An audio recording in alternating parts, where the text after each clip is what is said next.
여러분들은 하나님께 예배를 드릴 때 무슨 일이 일어날 것이라고 기대하십니까? 어떠한 일들로 인해서 하나님을 예배하고 있습니까? 그리고 하나님께 무엇으로 예배나 경배를 드립니까? 오늘 이러한 것들에 대해서 하나님께서 광야 생활을 하면서 곧 가나안 땅으로 들어갈 이스라엘 백성들에게 모세를 통해서 주신 말씀을 통해 살펴보도록 하겠습니다. 본문은 모세가 이스라엘 공동체를 향하여서 여호와께서 약속하신 가나안 땅에 들어가서 차지하여 거주할 때에 농사하여 농작물을 수확한 후에 그들이 어떻게 행해야 하는가에 대해서 알려주고 있는 말씀입니다. 하나님의 은혜에 대한 반응으로서 이스라엘의 제사 혹은 경배, 예배 행위의 틀을 제공해 주는 말씀입니다. 혹자는 이 예배가 신명기서의 중심 주제다라고 말하기도 합니다. 이를 통해서 오늘날 교회 공동체의 예배 행위에도 적용해 볼 수 있을 것입니다. 그래서 예배에 대해서 오늘은 살펴보고자 합니다. 본문은 두 부분으로 나눌 수 있습니다. 1절부터 11절까지는 이스라엘에 베푸신 하나님의 은혜에 대한 감사 행위로서의 예배에 대해서 말씀하고 있고요. 12절부터 15절은 그 은혜를 입은 이스라엘이 하나님에 대한 책임을 성실히 이행할 것에 대한 내용으로 이루어져 있습니다. 지금 모세는 1절부터 11절 보시면은 이스라엘 백성들이 그 땅으로 얘기합니다. 그냥 땅이 아니고요. 우리가 정관사 더가 들어가면은 무엇을 가리키는지 알 수 있는 것을 의미한다고 얘기도 하죠. 그 땅이라는 것은 우리가 어떤 땅으로 알고 있냐면은 가나안 땅이고 조금 더 풀어 설명하면 젖과 꿀이 흐르는 땅입니다. 이것을 그 땅이라고 얘기합니다. 그래서 1절에 보시면은 그 땅에 들어간 후 그곳을 차지하고 그곳에 거주하게 될 때를 바라보고 말씀하고 있습니다. 들어가고 차지하고 거주한다는 것, 이 세 가지 동사가 나란히 연결되고 있죠. 이것은 이스라엘 백성들이 약속의 땅을 소유하는 과정을 설명하고 있습니다. 우리가 무엇을 정복하든지 들어가서 차지하고 거주를 하는 겁니다. 그것을 우리는 이스라엘 백성들이 가나안 땅을 정복하는 그 과정들을 통해서 확인하게 되는 거죠. 이스라엘이 그때 하나님께 드릴 예배, 제사, 경배는 여호와, 이스라엘, 땅이라는 삼중의 언약 관계를 축하하는 것이어야 된다고 말씀하고 있는 겁니다. 여호와 하나님, 그리고 이스라엘 백성들, 그 다음에 땅에 대한 것입니다. 이 언약 관계가 이렇게 이루어지는 겁니다. 이게 어디서부터? 아브라함부터 진행되는 거죠. 아브라함을 부르실 때 이미 이 땅에 대한 말씀을 하는 겁니다. 누가? 여호와 하나님이. 그러면서 누구에게? 이스라엘 백성들에게. 이렇게 삼중적인 언약 관계가 포함되어 있고 그것을 축하하는 가나안 땅에서 수확물을 가지고 하나님께 나아가서 제사, 예배, 경배 드릴 때 이 관계 속에서 축하해야 된다 이 얘기입니다. 하나님 없이 축하하는 것, 예배하는 것 아무 의미가 없다는 얘기죠. 만일 이스라엘이 여호와로부터 구속받은 것, 그리고 언약을 맺는 것, 그리고 땅을 선물로 받는 이것에 대해서 감사하며 순종하게 될 때 그들이 거주하게 될 가나안 땅, 그 땅은 풍성한 열매로 보답을 할 것이다 이 얘기를 하고 있습니다. 우리가 농부들이 농사를 지으면은 그냥 경작하고 씨 뿌리면은 저절로 열매가 맺힐 것 같은데 절대 안 그렇다는 얘기입니다. 젖과 꿀이 흐르는 땅에 들어가 거주하고 농사를 짓더라도 저절로 좋은 열매를, 풍성한 열매를 맺게 된다는 것은 아니다는 얘기입니다. 하나님의 백성들 이스라엘에게 있었어. 누가 필요하다? 하나님의 은혜가 필요하다는 얘기입니다. 우리도 명심해야 됩니다. 내가 직장 다니든 사업을 하든지 저절로 될 것이라 생각하면 착각입니다. 하나님의 백성들에게 있어서는. 이것이 모세의 주된 의도입니다. 이스라엘로 하여금 이 좋은 땅을 그들에게 주심으로 먼저 그들의 삶의 터전을 하나님께서 베풀어 주셨죠. 그러면서 그 베풀어 주신 하나님의 선하심을 경배하도록 하는 데 목적이 있는 것입니다. 그리고 그들이 그리할 때 그 땅은 이스라엘이 오래도록 그 땅에서 생존할 수 있도록 풍성한 생산물을 열매 맺음으로 제공해 줄 것이다. 이런 얘기입니다. 그리고 이스라엘은 그 땅의 모든 소산의 만물은 첫 열매입니다. 맏아들 하면 처음 태어난 아들이잖아요. 그 만물을 거둔 후에 그것을 가져다가 하나님께 드리며 경배하는 일을 계속 하게 되는 거죠. 예배가 중단된다는 얘기는 뭡니까? 그 땅에서 열매가 중단된다는 얘기입니다. 그 말은 하나님의 은혜가 중단된다는, 이렇게 다 연결이 된다는 겁니다. 이제 1절을 보시면은 1절은 1절부터 11절에 이르는 1년의 예배 행위를 위한 무대를 제공하는 역할을 하고 있습니다. 이스라엘이 하나님께 드릴 예배는 그들이 곧 들어가서 차지하여 거주할 약속의 땅에서 행해지는 것임을 알려주고 있다는 얘기입니다. 그게 배경을 제공하는 1절의 말씀이고요. 그 다음부터는 이제 이스라엘이 하나님께 드릴 이 제사 예배 행위가 어떻게 진행되어야 하고 어떠한 내용들을 담고 있는가를 말씀하고 있는 겁니다. 여기에서 이제 2절, 3절을 보시면은 이 예배 행위 이 순서나 구조나 이런 것들을 보면은 그 1절부터 11절까지 5가지 국면으로 이루어지고 있다는 것을 우리가 알 수 있을 것입니다. 2절, 3절이 첫 번째 국면입니다. 예배자의 첫 번째 행위에 대한 언급인데 예배자의 첫 번째 행위가 4가지 행위들을 포함하고 있습니다. 첫 번째, 여호와께서 선물로 주신 땅에서 그 토지의 모든 소산의 만물, 첫 열매를 거두는 것이 나옵니다. 잘 보십시오. 이 땅이 여호와께서 주신 선물이라고 되어 있습니다. 또 다르게 영어로 얘기하면 inheritance, 유산입니다. 이걸 누구에게 주셨다고요? 이스라엘의 족장들에게 약속하신 겁니다. 창세기 나오죠. 아브라함과 이삭과 야곱에게 주신 약속입니다. 땅에 대한 것. 이걸 유산, 기업이라는 것, 선물이라는 것은 유산입니다. 이걸 지금 누가 누린다고요? 그들의 후손들이 곧 차지하게 될 것이다. 이 얘기입니다. 그런데 들어가게 되면 농사 지어서 모든 농작물의 첫 열매를 거두게 될 것이다. 두 번째, 예배자는 그것을 광주리에 담는다 되어 있습니다. 세 번째, 예배자는 여호와께서 그의 이름을 두시려고 택하신 곳으로 그것을 가져가라는 얘기입니다. 그곳에 네 번째, 예배자가 제사장에게 갑니다.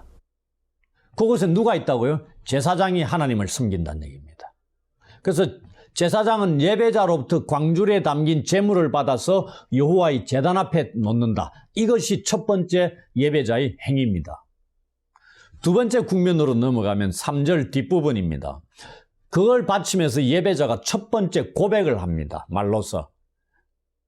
이 고백으로 예배자는 제사장에게 제물을 드리는 거죠. 그 제사장이 받아서 하나님께 바치는 겁니다. 그래서 지금까지 여기에는 오늘 우리는 하나님께 직접적으로 나아가 예배를 하는데 이 당시는 제사장을 거쳐서 제사를 드리는 거죠. 그 말은 제사장이 누구다? 하나님의 임재를 상징하는 인물입니다. 그래서 예배자의 고백에 대한 정인으로서의 역할도 감당하는 자라는 겁니다. 제사장이. 예배자가 하나님께 고백하는데 제사장 앞에서 고백하는 겁니다. 그래서 제사장이 내 고백의 정인 역할을 하는 거죠. 여기서 예배자의 고백으로 그는 자신이 거둔 이 첫 열매라는 것은 여호와께서 조상들에게 약속하신 그 맹세를 신실하게 이루셨다는 것에 대한 구체적인 증거를 의미한다는 것을 깨닫고 있음을 알 수 있습니다. 하나님의 맹세, 약속이 뭐였죠? 그 땅에 들어가게 되면은 농사를 지어서 첫 수확물을 거둘 텐데 그걸 가지고 나에게 와서 예배하라 이 얘기입니다. 모세가 하는 말이. 그런데 지금 그 미래에 일어날 일이 지금 현재화시키고 있는 겁니다. 광주리에 첫 열매를 담아가 제사장께 주고 제사장은 하나님 제단 앞에 두고 이 예배자가 고백을 한다. 그런데 미래에 이루어질 일인데 현재형으로 쓰고 있는 겁니다. 그 말은 열매를 거두어 가지고 만물을 하나님께 바친다는 게 뭘 증가한다고요? 이미 그 땅을 차지하게 하셨고 그 땅에 농사 짓게 하시고 하나님께서 은혜를 베풀어서 땅의 열매를 거두게 하셨다는 것. 그 말은 뭐죠? 궁극적으로 결론적으로 하나님께서 그 땅을 약속하셨는데 약속하신 것을 성취하셨다는 것을 이 예배자가 입으로 고백한다는 얘기입니다. 이 제사를 드리고 오늘 같으면 예배를 한다는 것 자체가 헌금을 드리고 11조를 드리고 헌금 예물을 바친다는 것 자체가 뭐다? 지난 한 주간 동안 하나님께서 나에게 우리 가정에 우리 교회 공동체에 은혜를 베푸셨다는 걸 입증하는 거잖아요. 그 얘기단 얘기입니다. 이 농작물에 첫 열매를 갖다 바쳤다는 게 무슨 말씀인지 아시겠죠? 이것은 이 더 큰 주제인 그 땅 자체의 선물을 위한 여호와 하나님의 신실하심을 기념하는 것으로 그 다음 단계로 넘어갑니다. 이 4절을 보시면은 제사장의 행위가 나타납니다.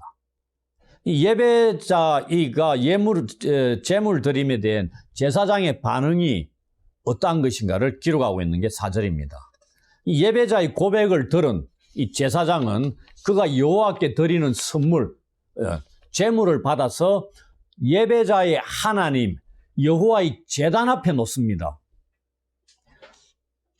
이 여호와의 제단 앞에 혹은 여호와 앞에 놓는다는 이 표현, 이게 뭐냐면은 그 당시에는 우리가 신학시대는 예수님이 십자가 죽으심으로 말미암아 어떻게 하나님 앞에 직접적으로 우리가 나아갈 수 있는 길을 열어주셨다. 예수님이 죽으심으로 십자가에 달려 죽으실 때 성소 휘장이 위로부터 아래로 둘로 찢어졌다 돼 있죠. 갈라졌다고 돼 있잖아요. 그 말은 제사장들만 들어갔던 그 길에 이제 모든 믿음의 사람들이 들어갈 수 있게끔. 그래서 오늘날 저희들이 어떠한 상황 속에서도 기도한다는 게 뭐죠? 하나님 앞에 간다는 얘기입니다.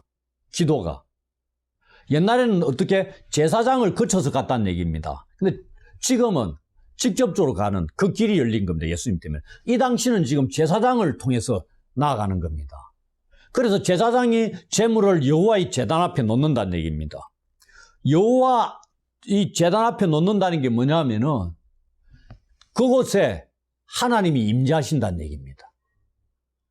무슨 말씀인지 아시겠죠? 우리가 기도할 때 하나님 앞에 나아가는 겁니다. 하나님은 저 하늘에 계시고 나는 이 땅에 계셔가지고 거리가 너무나 멀리 떨어져가지고 하나님 내 기도를 들으실까 말까 들리실까 뭐 이런 고민이 아니고 하나님 보좌 앞으로 바로 갈 수 있다는 얘기입니다. 기도를 통해서. 근데 여기서는 그게 아니고 제물을 여호와의 제단 앞에 둠으로써 그곳에 하나님의 임재를 경험하는 그 자리에 예배자인 내가 설 수 있다는 이것을 나타내는 게 여호와의 제단 앞에 제물을 놓는다는 얘기입니다. 그걸 예배자가 깨닫는다는 얘기입니다. 무슨 말씀인지 아시겠죠? 그래서 이러한 제사장의 행위는 여호와께서 예배자의 헌신의 표현을 받아들이신다는 것을 상징적으로 선언하고 있는 내용입니다. 그 다음에 두 번째, 이 네 번째 국면인데 예배자의 두 번째 고백이 나오는데요. 5절부터 10절 앞부분까지 좀 길게 나옵니다.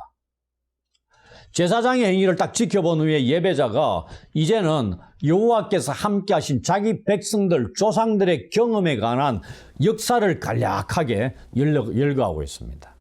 이 네 번째 국면에 해당되는 5절부터 10절 단락은 이스라엘의 민족의 기원에 대해서 그것과 관련된 기본적인 신앙을 요약하고 있습니다. 그래서 오늘 우리가 예배 때마다 고백하고 있는 이 사도신경, 이 신경, 신조와도 같은 그런 간략한 내용입니다. 첫 번째 5절을 보시면은 자기 조상들의 상태가 어땠는가를 알려줍니다. 그래서 조상 이래 얘기하죠. 이 영어로는 my father 이래 얘기합니다. 우리 아버지. 아브라함, 이삭, 야곱 요셉을 후손들이 이렇게 표현하는 겁니다. 조상이라고 우리는 얘기하면서 영어로는 my father 이렇게. 이스라엘의 조상들이 사회적인 혹은 경제적인 형편이 어떠했는가를 알려주고 있습니다. 이스라엘 조상을 지금 무엇이라고 부르고 있죠? 5절에 방랑하는 아람 사람이다 이렇게 표현합니다. 이 방랑한다는 얘기는 뭐죠? 나그네다는 얘기입니다. 유목 민족의 특성을 나타내는 겁니다. 그러면서 아람 사람이라는 것은 우리가 이 성경에 야곱이 형 에서를 피해가 어디로 갔습니까? 간 곳이 밧단 아람입니다. 이 아람이 그런 걸 나타내는 겁니다. 이 아람이라는 것은. 그러니 그런 배경을 안고 있다는 얘기입니다. 아브라함, 이삭, 야곱이 그러한 그 아람 민족의 그런 문화와 관련되어 있는 그러한 특성을 나타내는 표현입니다. 이어지는 구절을 통해서 우리는 이 방랑하는 아람 사람을 좁게는 누구로 가리키면 야곱을 가리키는 것으로. 야곱의 이름이 나중에 뭘로 바뀌었죠? 이스라엘로 바뀌었습니다. 이스라엘 민족의 어떻게 보면 시조가 될 수 있는 그런 인물이 야곱입니다. 그 이름이 이스라엘로 바뀌었죠.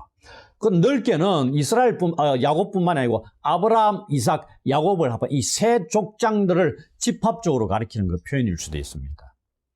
이들은 유목민 생활을 했잖아요. 어느 한 곳에 정착하지 아니하고 그걸 히브리스 같은 데 보면 돌아갈 고향을 그리워하면서 이 땅에서 나그네로 살아갔다는 얘기입니다.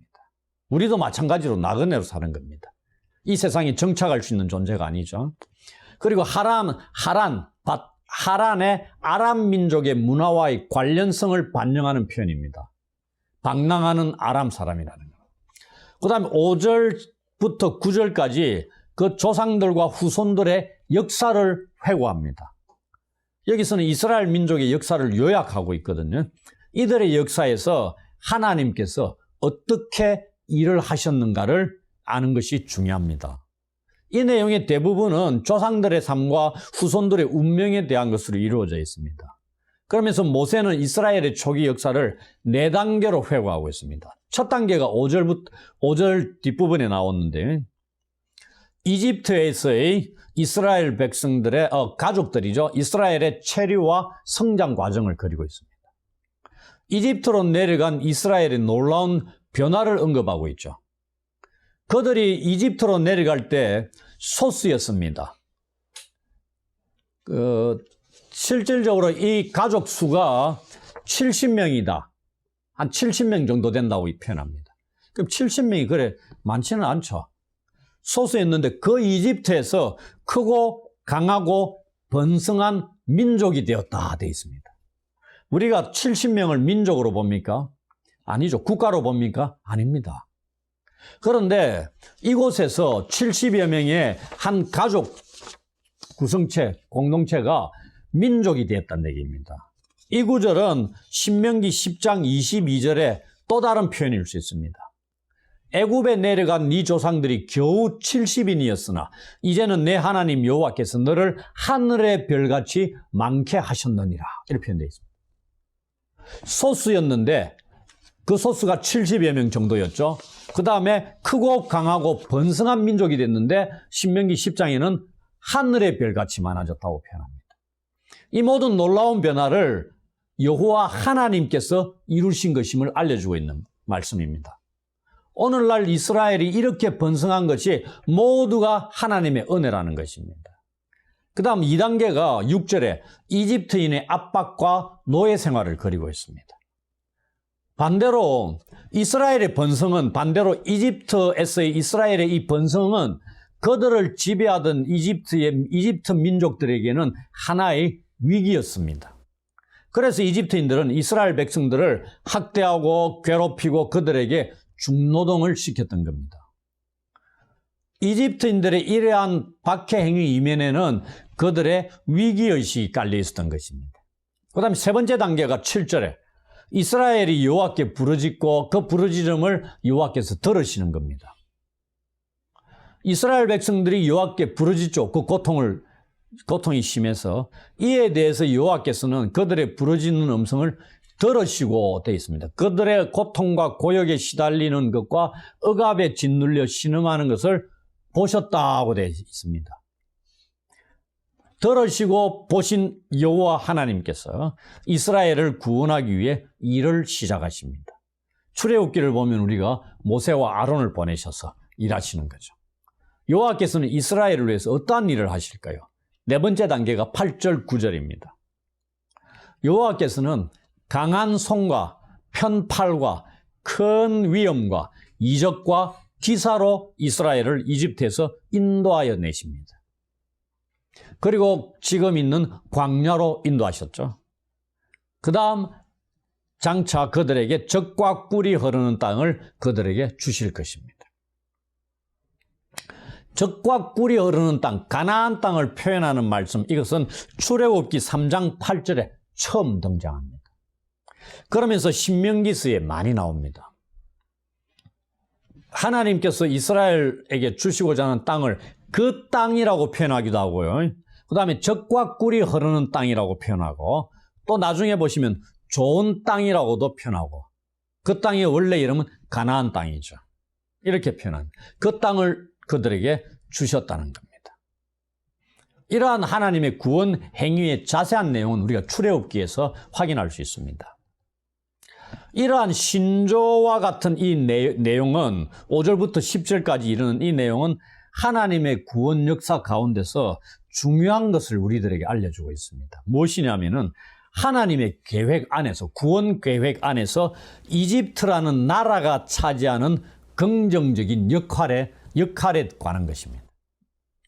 소수로 이집트로 내려간 이스라엘의 가족, 70여 명의 가족들이 때가 참에 하늘의 별과 같이 많은 백성들로 이루어진 한 국가 공동체를 이루게 하는 일에 이집트라는 나라가 인큐베이터와 같은 역할을 했다, 이 말입니다. 무슨 말씀인지 아시겠죠? 하나님께서 이집트를 그렇게 사용하셨다. 70여 명의 자기 이스라엘, 야곱의 자녀들을, 가족들을 한 국가 공동체로 성장하는 데 있어서 이집트를 사용하셨다, 이 말입니다. 430년 동안 머물게 하심으로 어마어마하게 머물게 하셨죠. 우리는 일본에 약 36년간 압제를 받았습니다. 그것도 지금까지 두고 생각을 하는 거죠.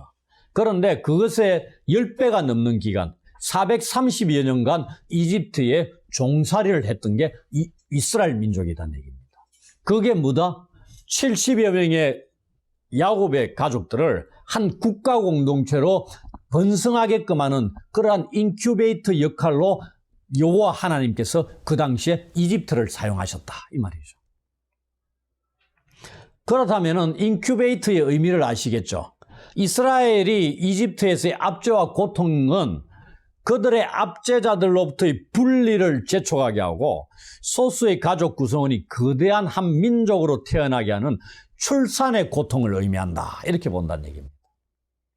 이제 10절 앞부분에 보시면 이 재물과 관련된 예배자의 고백이 나옵니다. 이제 이 이스라엘 조상의 역사에 대해서 간략하게 언급하고 난 뒤에 다시 재물을 가져온 자기 자신의 재물에 대해서 언급합니다. 그런데 10절 앞부분에 우리 한글 성경에는 기록이 안 돼 있는데, 번역이 안 돼 있는데, 뭐라고나 이제 영어 성경에도 잘 없습니다. 근데 어디에 나오냐면은 제가 참고있는 구약 주석들 중에 한 권에 그 주석자가 개인적인 우리가 사역이라 그럽니다. 히브리어 본문을 가지고 주석하는 자들이 개인적으로 번역을 하기도 합니다. 그냥 NIV 성경이나 그 기존 번역되어 있는 영어 성경을 가지고 본문을 삼아서 주석을 쓰는 학자도 있고, 자기가 그 본문을 히브리어 본문에서 개인적인 번역을 해가 주석을 하는 학자들도 있습니다. 우리나라 학자들도 주석을 쓰면서 신약이면 헬라어 원어에서, 구약 같은 히브리어에서 개인적으로 번역을 한 그 번역에 기초해서 주석을 쓰는 학자들도 있습니다. 그들 중에 한 곳에 이 10절 앞부분이 뭐냐면 and now behold 이렇게 되어 있습니다. 히브리어에 이것이 있다는 얘기죠. 그리고 이제 보라, 이 말입니다. 보소서, 그리고 이제라는 말이 연결되어 있다는 얘기입니다. 이게 뭐냐면은 이 단어가 연결되어 있는 것은 과거에 이스라엘에 행하신 여호와의 신실하심을 회상했죠. 그것으로부터 이제 예배자의 현재 제사 행위로 옮겨가고 있다는 것을 나타내는 표현입니다. 이 구절에서 우리는 예배자가 여호와께 주께서 주신 광주리에 들어있는 토지 소산의 만물을 가져왔다는 고백을 하고 있습니다. 자기가 광주리에 담아서 가져온 첫 열매가 누가 주신 거라고요? 이스라엘 땅에서 여호와께서 주신 것이라고 고백한다는 얘기입니다. 이게 뭐 특별한 의미가 없다고 생각하십니까? 지금 이 열매가 어디에서 맺는 거라고요? 가나안 땅에서 맺는 겁니다. 근데 가나안 땅에 들어가면 누가 있어요? 가나안에 7 족속들이 있죠. 그들은 누굴 섬깁니까? 바알 신을 섬기는 자들입니다. 그러면 가나안 민족들이 농사를 지어가지고 풍년을 맞았을 때 제사를 드리겠죠. 감사의 제사를 누구한테? 바알 신에게 드리는 겁니다. 드리면서 뭐라 하겠어요? 우리에게 이렇게 풍성한 것들을 주신 바알 신이요, 감사드리겠죠. 그런데 지금 이 예배자가 뭘 표현한다고요? 주께서 주신 광주리에 있는 토지 만물을 가져왔다 고백하는 것은 뭐다?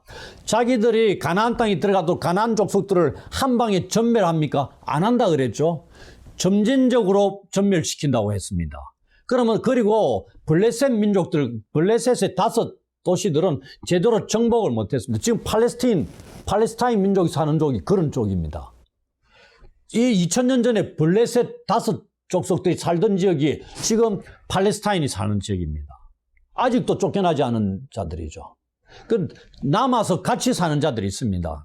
그리고 가나안 땅을 정복하면서 가나안 민족이 섬기던 우상 숭배, 그리고 그들이 섬기는 잡다한 잘못된 문화들 절대 담지 말라고 하나님께서 명령을 합니다. 그들 문화가 하나님께서 가정스럽게 여기는 문화거든요. 그러한 것 속에서 이 열매를 우리 여호와 하나님께서 주신 것이라고 가져왔다고 고백한다는 얘기는 뭐다? 가나안 민족이 가지고 있었던 이 바알 신과 같은 우상 숭배, 그다음에 그런 우상과 섞일 만한 혼합주의에 대한 위협들이 있는데 그 속에서 올바른 신앙, 여호와 하나님 유일신 신앙을 지켜가고 있다는 것을 고백한다 이 말입니다. 바알 신이 준 게 아니다 이 말입니다. 여호와 하나님께서 주신 것이라는 걸 고백한다는 얘기죠. 그리고 이 고백을 통해서 여호와께서 이스라엘 민족에게 가나안 땅을 주시겠다고 약속을 했는데 그 약속이 성취되었다는 것을 알려주는 표현이죠. 당연한 거 아니겠습니까? 그 땅에 수확물을 가져와 예배드리는 것은 그 땅에 정착해가 농사를 짓고 그 농사에 하나님께서 은혜를 베풀어 주셨다는 것을 입증하는 게 뭐다? 이 만물이라는 얘기입니다. 첫 열매라는 얘기죠. 이 표현이 그렇게 중요한 표현이라는 얘기입니다. 그래서 수확물을 들고 하나님께 나아간다는 것, 우리가 주일마다 나와가지고 헌금을 한다는 게 그겁니다. 그래서 올 때마다 내가 하나님께 예배하러 나올 때마다 주중에 베푸신 은혜, 한 주간 혹은 한 달 동안 베푸신 하나님의 은혜를 기억해야 된다는 얘기입니다. 그 기억에 대한 감사로 헌금을 드리는 겁니다. 이 헌금 속에 하나님의 은혜를 입었다는 입증하는 증거물이다 이 말입니다. 그 얘기입니다. 11조를 드린다는 얘기는 뭐예요? 나에게 한 달 동안 그 다음에 한 주 동안 일하면서 노동의 대가로 하나님께서 아무 탈 없이 열매를 맺게끔 해주셨습니다를 감사의 표현을 드리는 겁니다. 11조를 드린다는 얘기는 10의 9가 내가 쓸 수 있는 것으로 하나님께서 주셨다는 걸 증거하는 거다는 얘기입니다. 그 얘기입니다. 주일날 와서 우리가 하나님께 헌금 드리는 게 형식적으로 빈손으로 오면은 찝찝하니까 드리는 게 아니고요. 그 주간에 그 한 달 안에 하나님께서 나에게, 우리 가족에게, 우리 교회 공동체에 베푸신 은혜가 얼마나 크신가를 정확하게 인식하는 자들만이 제대로 하나님께 제사를 드리고 예배를 하고 예물을 드릴 수 있는 겁니다. 그러니 내가 헌금하는 자세가 이런 바탕하에 드려지는 것, 그리야 할 때 하나님이 받으신다 이 말입니다. 이 은혜가 없다면 내가 뭐 알바하고 직장 다니면 당연히 한 달 지나면 한 주 지나면은 내한테 돈이 들어올 것이다 이렇게 생각하십니까? 천만에요. 내일 가가 직장에서 잘릴 수도 있는 겁니다. 하나님 은혜 베풀지 아니하시면 내일 일은 우리가 모르는 겁니다. 그러니 한 주가 딱 마치고 주일날 와서 하나님께 예배한다는 게 은혜다 이 말입니다. 이제 마지막 5번째 국면이 예배자의 행위가 10절, 11절에 나옵니다. 예배자들이 토지의 소산물을 여호와께 드리는 이 마지막 국면인데요. 예배자는 이 광주리에 들어있는 토지 소산의 첫 열매를 여호와 앞에 두고 하나님께 경배를 한다 되어 있습니다. 이 자리에 예배자 혼자 오는 게 아니고 온 가족 구성원이 함께하고 거기에다가 레위인과 자신들과 함께 생활하고 있는 나그네들과 함께 참여합니다. 그 말은 그 지역에 사는 모든 자들이 참여한다 이 말입니다. 하나님께서 베풀어 주신 복과 은혜의 결과들에 대해서 그 땅에서 살고 있는 모든 자들과 함께 즐거워한다는 얘기입니다. 어느 자리에서? 예배의 자리에서. 이것이 하나님께서 베풀어 주신 은혜에 대한 올바른 반응입니다. 그리고 하나님을 경배하는 자들과 그 공동체에 어떠한 일들이 일어나고 있는가를 잘 보여주고 있습니다. 이들 가운데 무엇이 있다고요? 즐거움이 있습니다. 하나님을 예배하는 자들 가운데 즐거움이 있는가, 즐거움이 없는가 하는 것은 예배자들이 드리는 예배와 그들의 중심이 얼마나 하나님 앞에 올바른 것인가, 그렇지 못한 것인가를 분별해 주는 역할을 하고 있다는 얘기입니다. 그 예배에 즐거움이 있어야 된다는 얘기입니다. 이러한 과정을 거쳐서 드리는 예배인데 기쁨과 즐거움이 없겠습니까? 가나안 땅에서 저절로 평화를 누릴 수 있습니까? 기존 살던 원주민들, 가나안의 7 족속들이 호시탐탐 우리를 노리고 있는데 그 안에서 농사 짓고 그 수확물을 자연스럽게 거둘 수 있다는 게 하나님께서 적으로부터 우리를 보호해 주셨다는 증거단 얘기입니다. 사사시대를 보십시오. 기드온 때 농사를 열심히 지어놓으면 딱 수확할 때쯤 되면은 미디안 족속들이 와가지고 싹 썰어가 버립니다. 추수할 때만 되면은 와가지고 다 썰어간다 이 말입니다. 그러니 어떻게? 농사는 열심히 지어놨는데 수확물은 이방 족속들이 다 썰어가는 이러한 일들이 벌어진다 이 말입니다. 그런데 수확물을 가져와서 예배를 드릴 때 하나님이 보호하셨다는 것을 경험하는 거죠. 그러니 기쁨이 있는 겁니다. 그 기쁨이 어떻게 지속될 수 있는 것이 무엇이다? 예배 때 얼마나 하나님을 기쁘시게 드리고 드리는 예배가 얼마나 하나님께 합당한 예배가 되느냐. 그리고 예배에 나오기 전까지 우리의 삶이 평소에 일상의 삶이 얼마나 하나님 앞에 바르게 되었느냐. 이게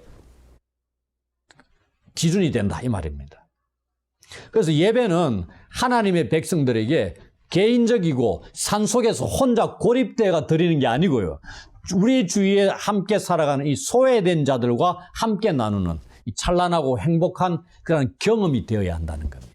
그 속에 기쁨과 즐거움이 있는 것이어야 된다 이 말입니다. 이제 이게 1절부터 11절까지 오늘 본문의 첫 번째 부분이고 두 번째 부분이 이스라엘 백성들이 그 하나님 베푸신 은혜에 대한 이 책임들을 얼마나 성실하게 실천하는 것인가에 대한 고백들, 그게 12절부터 15절에 기록이 되어 있습니다. 이 단락도 두 부분으로 나눠져 있습니다. 하나는 하나님께서 받으시는 예배에 성결 조건이 있습니다. 아무거나 받으시는 게 아니고 이 조건이 필요하다는 얘기고, 두 번째가 그러한 예배의 본질이 무엇인가를 알려줍니다. 중요한 내용이죠. 첫 번째가 12절에 나옵니다. 하나님이 받으시는 예배의 성결 조건이 뭐냐? 이것은 행위와 관련되어 있는 겁니다. 얼핏 보면 12절 읽어보시면 무에 대한 말씀인 것 같습니까? 11조에 대한 말씀 같죠? 그러나 중심은, 초점은 11조에 대한 게 아닙니다. 그럼 무엇에 대한 거냐? 이스라엘이 이 11조 규례, 신명기에 11조 규례가 몇 번 나옵니다. 열의 하나를 하나님께 바치라는 얘기잖아요. 수확물에. 11조 규례를 잘 실천하는 것이 자기들이 하나님의 임재 가운데, 하나님의 제단 앞에서 하나님의 임재 가운데 예배를 잘 드릴 수 있다는 걸 알려준다 이 말입니다. 무슨 말씀인지 아시겠습니까? 11조 언급을 했다는 게 이 11조를 갖다 바쳤다는 게 중요한 게 아니고 그 11조 규례를 잘 실천했다는 얘기입니다. 어디 실천했다는 게 나오죠. 여기서 모세가 3년 셋째를 11조를 드리는 해라 이렇게 규정 짓고 있습니다. 이것은 신명기 14장 22절부터 29절에 보시면은 그 가르침에 비슷하게 언급이 되고 있습니다. 그래서 3년마다 11조를 내서 뭘 하라 이 말이냐면은 너희가 살고 있는 성읍 안에 가난하고 소외된 자들이 있을 것이다. 그들이 누구라고 나와 있습니까? 12절에 레위인, 객, 고와 가부들이 언급되고 있습니다. 이들에게 주어서 그들로 먹고 배부르게 하라 이 말입니다. 11조가 하나님께 바치는 게 아니고 어떻게?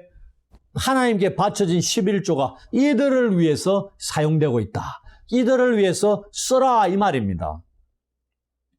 이것을 이스라엘의 예배를 받으시는 하나님께서 원하시는 것이라는 얘기입니다.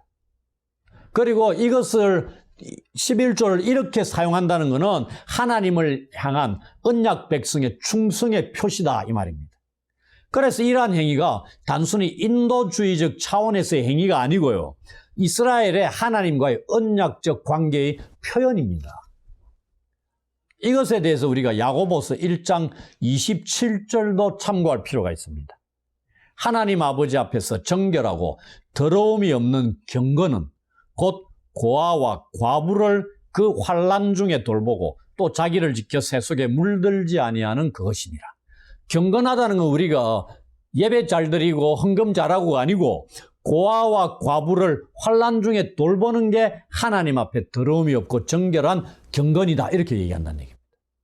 경건의 의미가 무엇인지 아시겠습니까? 그냥 주일날 예배 행위가 경건의 행위가 아니고 실제 삶 속에서 주위에 가난하고 소외된 자들을 돌아보는 것.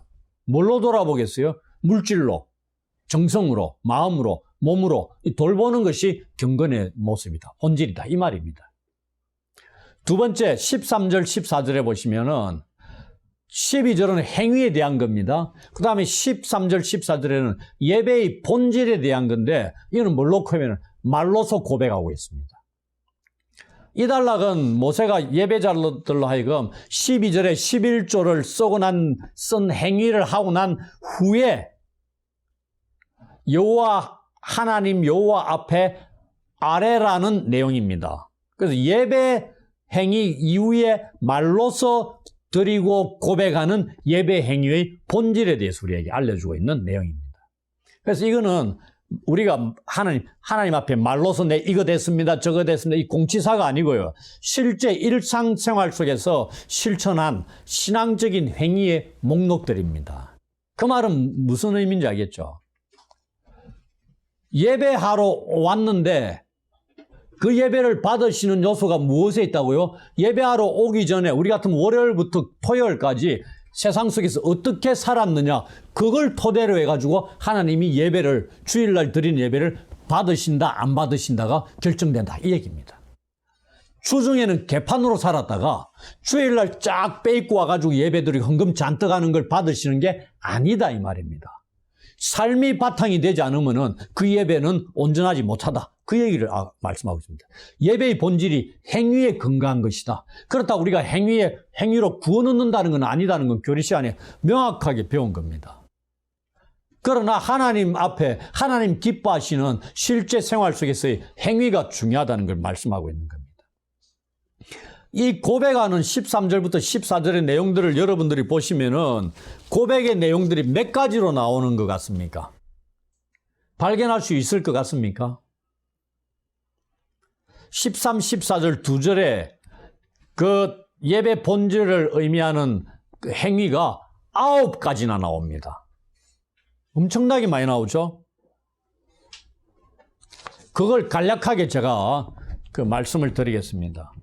이 첫 번째 고백의 내용이 예배자가 성물을 자신의 집에서 내었다고 되어 있습니다. 이 성물은 뭘 가리키냐면은 11조를 가리킵니다. 11조를 가르치는 게 어찌 않느냐. 레위기 27장 30절에 보시면은 10분의 1은 여호와의 것이니 여호와의 성물이라 이렇게 되어 있습니다. 여기 그 다음에 11조 3년마다 바쳤던 11조 얘기가 나오잖아요. 앞에. 이 11조를 얘기합니다. 그 11조를 집에서 내었다 돼 있죠. 이 내었다는 게 무엇을 의미하겠습니까?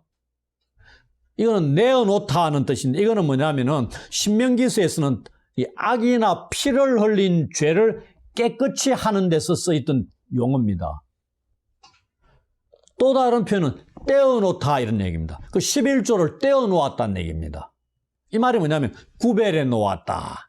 따로 떼어놓았다는 얘기입니다. 뭐 하기 위해서? 가난하고 소외된 자들에게 주어서 배부르게 먹게 하기 위해서 떼어놓는 거다는 얘기입니다. 그럼 이거 쓰면 돼요, 안 돼요? 안 된다 이 말입니다.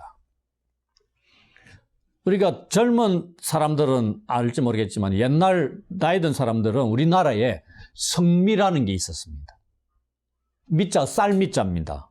하나님께 드리기 위해 어머니들이 밥을 하기 전에 쌀의 일부를 따로 떼어놔가지고 보관합니다. 그걸 주중에 모아서 주일날 교회에 드리는 겁니다. 성미로 보자기에 싸가지고 아니면 성미 주머니 같은 게 있어요. 그걸 갖다 냈던 게 지금은 있는지 모르겠어요. 옛날에는 있었습니다. 이런 거는 쉽게 구별돼요. 우리가 먹기 전에 먼저 하나님께 드리기 위해서 떼어놓는 겁니다. 그럼 이 11조를 왜 떼어놓았겠어요?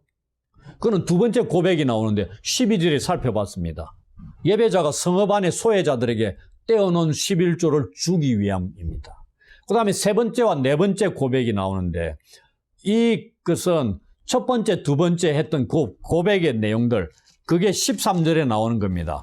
떼어내어 과부들에게 주었다. 이게 두 번째입니다.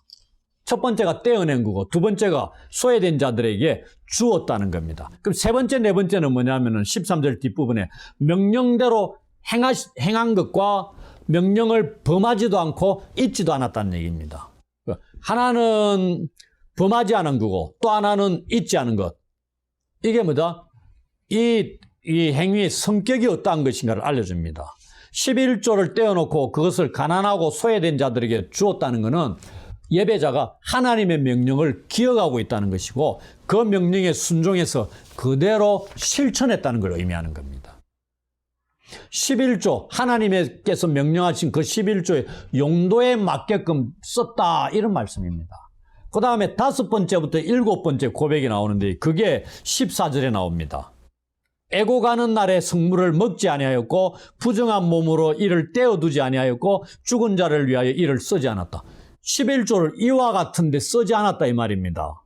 근데 이 세 가지가 좀 더 보면은 죽음과 관련되어 있습니다. 이러한 행위들이 가나안 족속들이 했던 그런 모습들도 있었다 이 말입니다. 그러니 닮으면 안 되는 거고 이 예배자는 절대 그렇게 하지 않았다는 얘기입니다.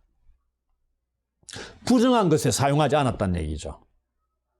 부정한 것에 사용했다면 예배자가 하나님의 임재 안에 들어갈 수 있겠습니까? 죽을 수 있다는 얘기입니다. 그 얘기를 얘기합니다. 부정한 자의 예배는 하나님이 받지 않으신다는 얘기죠. 그 다음 마지막 두 가지 고백이 우리가 14절 그 뒷부분에 나오는데 하나님 여호와의 말씀을 청종해서 명령대로 다 행했다 이런 고백이 나옵니다. 이것은 우리가 앞부분에 살펴본 세 번째, 네 번째 고백의 성격과 비슷하죠. 이와 같이 이 9가지의 고백을 통해서 예배자는 자기 자신이 여호와의 종이라는 것 그리고 여호와께 온전히 말씀대로 순종했다는 걸 알려주고 있습니다. 9가지를 말로서 고백하는 것은 9가지를 실제 생활 속에서 실천했다는 겁니다.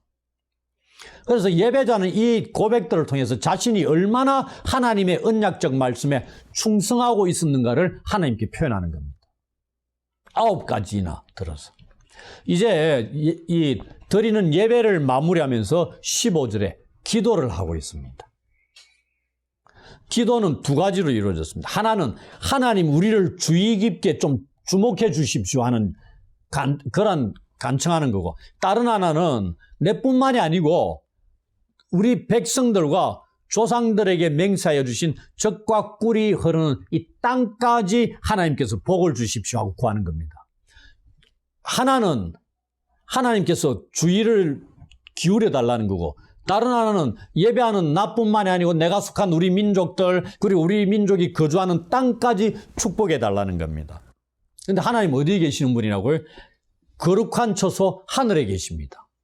그렇다면 의문이 생기죠. 이 땅에서 예배하는 자가 어떻게 하늘의 처소에 계시는 하나님의 임재를 경험하는 이 하나님 앞에 있을 수 있겠느냐, 이 얘기입니다. 또한 하늘에 계시는 하나님께서 이 땅의 예배자의 기도를 들으신다는 걸 우리가 어떻게 기대할 수 있습니까? 그 얘기 아닙니까? 바로 앞에 계시면 모르겠는데 거룩한 처소 하늘에 계시는 하나님께서 어떻게 우리가 예배하는 자리에 임재하실 수 있느냐? 하나님이 임재를 경험하며 예배할 수 있느냐? 그리고 우리가 드리는 기도를 하나님이 어떻게 들으시느냐? 어떻게 기대할 수 있느냐 얘기입니다. 우리는 성경의 다른 곳들 시편 14편 2절이나 등등 같은 데서 보시면은 하나님께서 하늘에서 땅에 있는 자기 백성들을 굽어보시는 분이다, 이렇게 나타나고 있습니다. 그리고 하나님께서 굽어보시는 것뿐만이 아니라 하늘에서 많은 일들을 하십니다. 성경 전체에 보시면 하나님이 들으시는 분이다 돼 있고요. 하나님이 말씀하시기도 하고 하나님께서 부르시기도 합니다. 그리고 하나님께서 천둥번개, 하나님의 음성을 천둥번개처럼 드러내시기도 하고 하늘에서 음성을 발하시기도 하고 이런 일들을 하시는 분으로 성경의 곳곳에서 그려지고 있습니다. 여호와께서 하늘에서 굽어보시는 분이라는 이 사실이 예배드리는 우리들로 하여금 우리 자기 백성인 이스라엘을 위한 복을 구할 수 있게 하는 겁니다. 하나님이 우리를 굽어 살피시기 때문에 나뿐만이 아니고 우리 교회 공동체 구성원들, 내가 속한 이 땅 사회, 이 나라 이 민족에게 복을 주십사고 구할 수 있다 이 말입니다. 하나님이 보고 계신다 이 말입니다. 그리고 예배자는 하나님께서 조상들에게 맹세하여 주신 땅에 대한 복을 구합니다. 그런데 이 땅, 가나안 땅은 성경에 보시면 실제 좋은 땅으로 그려지고 있습니다. 신명기 1장 35절 등 같은 데 보면은 이 땅을 좋은 땅이라고 얘기합니다. 그러면 좋은 땅이면 기도할 필요가 있어요, 없어요? 없을 수 있죠. 그런데 기도합니다. 왜요?